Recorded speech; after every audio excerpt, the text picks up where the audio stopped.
Impeachment trial ni Vice President Sara Duterte. Tuloy na tuloy na. Aba, ano kaya nangyari? Mukhang nabahag ang buntot ni Chis Escudero, ni Bato de la Rosa at yung mga senador na sana pipirma sa resolution ni Bato de la Rosa. Natakot kaya sila sa clamor ng taong bayan na ituloy ang impeachment trial ni Sara Duterte? Magandang araw po sa inyong lahat and welcome sa Usapang Tito Manny. Resulta po muna tayo ng mga survey ng dalawang magkaibang survey firms. Mula po sa Okta survey, 78% of Pinoys want VP Sara Duterte to face impeachment trial. At sabi naman ng WR Numero Research, 90% of Filipinos want VP Sara to face impeachment trial. A strong majority of Filipinos believe Vice President Sara Duterte should face the impeachment trial. So hindi naman po nangangahulugan na yung 78% ng Okta survey at yung 90% ng WR Numero Research, conviction lahat ang hinihintay.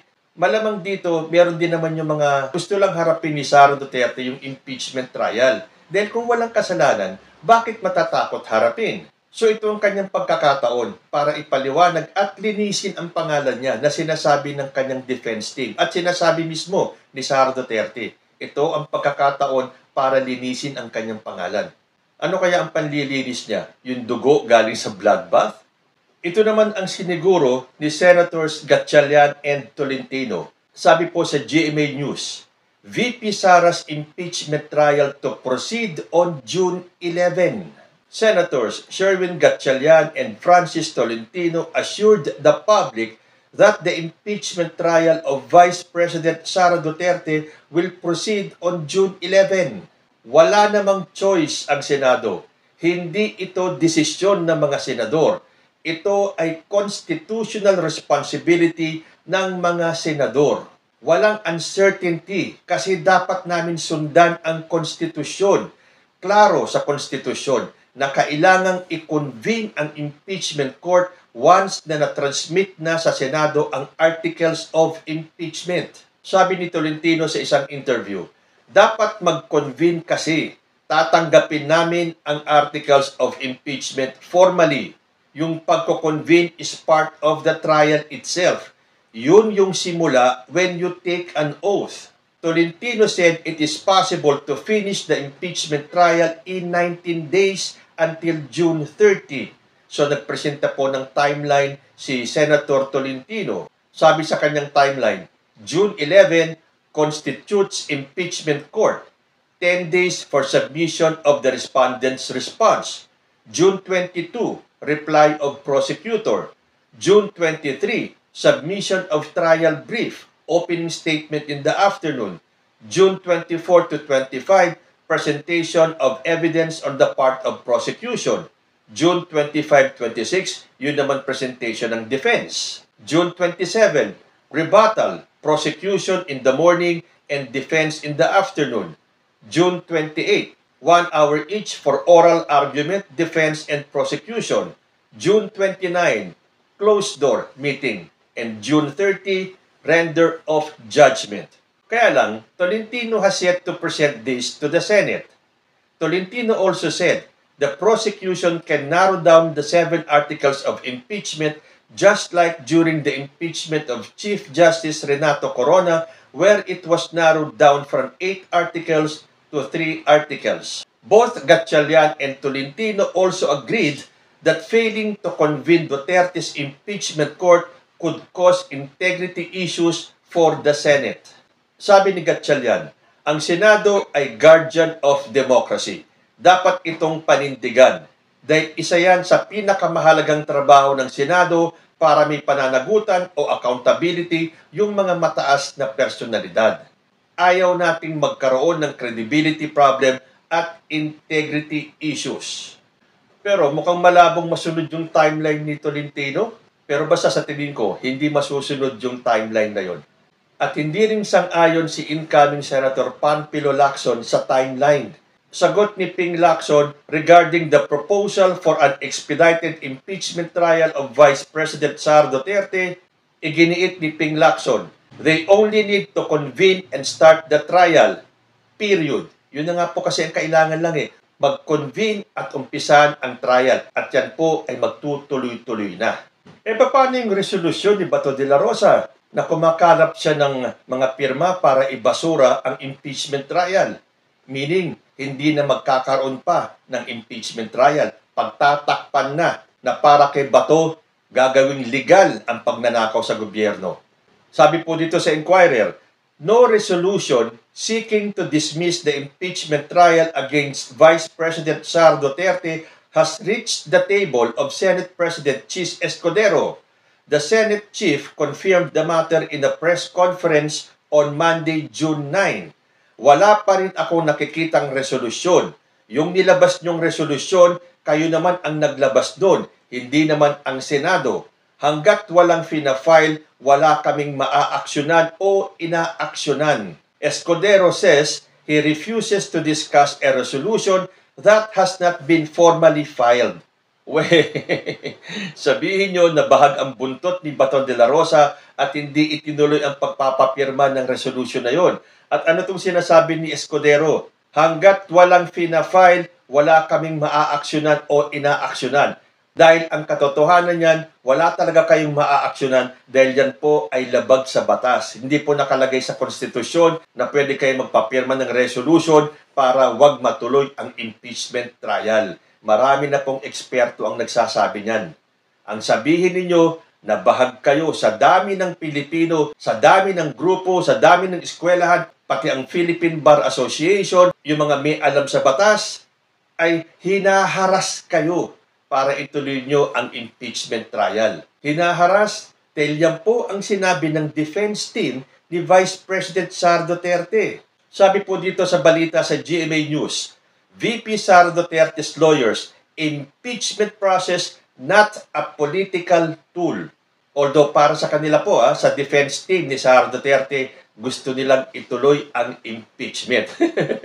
Ngayon sila nagsalita ng ganito. Dapat ng February pa lang nagsalita na sila na tuloy, no matter what happens, tuloy ang impeachment trial ni Sara Duterte. Ngayon, porque umaalma na ang iba't ibang sektor ng ating sosyedad, gusto na nilang ituloy ang impeachment trial.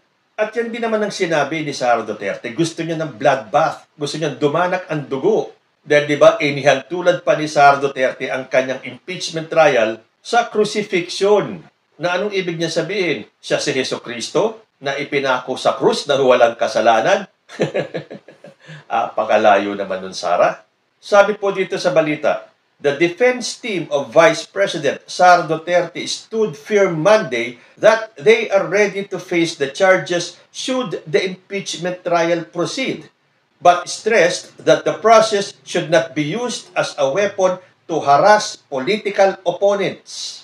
Duterte's lawyers issued the statement amid calls for the Senate to immediately proceed with the impeachment trial. Sabi po sa kanilang statement, we deem it proper to refrain from commenting on matters that are exclusive and internal to the Senate. However, we reiterate our firm position that the initiation of the impeachment process, particularly the fourth impeachment complaint, suffers from serious constitutional infirmities, sabi po yan ng defense team. The Vice President's lawyers further maintained that the impeachment process must never be weaponized to harass, silence, or eliminate political opponents. It is a constitutional mechanism, not a political tool. Kung di pala political tool, bakit itong si Bato de la Rosa nagyayabang na we have the numbers? Hindi ba politika yon?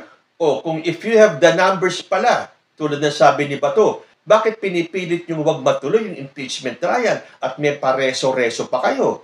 Sabi pa sa balita, should the Senate decide to proceed with the impeachment proceedings, Duterte's lawyers said that they are ready to face the charges against the Vice President and expose the baselessness of the accusations against her. So, may pahaging pa yung defense team. Should the Senate decide to proceed? May should the Senate decide to proceed pa? Wala silang choice. Tulad ng sinasabi nila Alan Peter Cayetano, ni Tolentino, ni Gatchalian, wala silang choice kundi ang ituloy ang impeachment trial. So, huwag na sabihin ng defense team ni Sara na should the Senate decide to proceed, then wala po silang choice but to proceed with the trial. Ito po yung official statement ng defense team ni Vice President Sara Duterte on calls for the Senate to proceed with the impeachment trial. The defense team has received several requests for comment regarding the calls for the Senate to immediately proceed with the impeachment trial of Vice President Sara C. Duterte. We deem it proper to refrain from commenting on matters that are exclusive and internal to the Senate.